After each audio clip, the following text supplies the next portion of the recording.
Dəvələr ləzzətlə tikanları yeyərkən ağızlarının niyə heç bir zərər görmədiyini bilirsiniz? Rəbbimiz buyurur, məgər onlar dəvənin necə yaradıldığına baxmırlarmı? Allah dəvəni öz varlığının əzəmətinin, yaratma sənətinin dəlili olaraq göstərdiyi üçün dedim bu möhtəşəm varlığa qısa bir nəzər salaq. Bir çoxumuzun bildiyi kimi dəvələr səhrada uzun müddət susuz yaşaya bilirlər. 10 dəqiqədə 130 litrə qədər su içə bilir və ehtiyacları olan mayeni mədələrində toplayırlar. Digər məməlilərin mədəsi bir kameralı olduğu halda, dəvələrin mədəsinin 800 kamerası var. Qida və su bu kameralarda saxlanılır. Normalda bir çox canlılar temperatur yüksək olduqda soyumaq üçün tərləyir və bədənlərindəki su qısa müddətdə azalır. Dəvələr isə tərləmək əvəzinə bədən temperaturlarını 41 Selsiyə qədər artırırlar. Beləliklə, bədənlərindəki suyu daha uzun müddət saxlayıb maksimum faydalanırlar. Səhrada gecə və gündüz temperaturu arasında fərq böyük olduğu üçün bu temperaturu artırıb azaltmaq məsələsi dəvələrin çox işinə yarayır. Biz insanların normal bədən temperaturu 35-37 dərəcə arasıdır.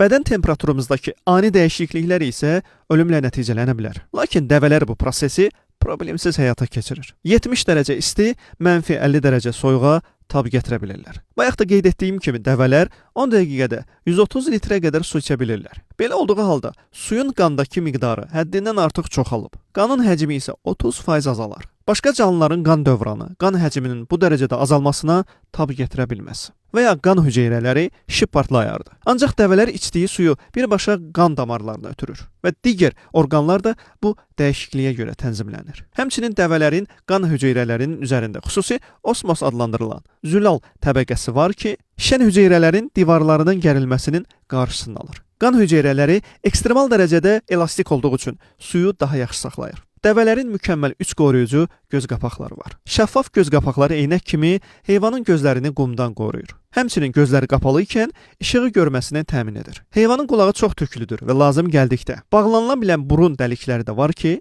bu da səhra fırtınalarında köməyinə çatır.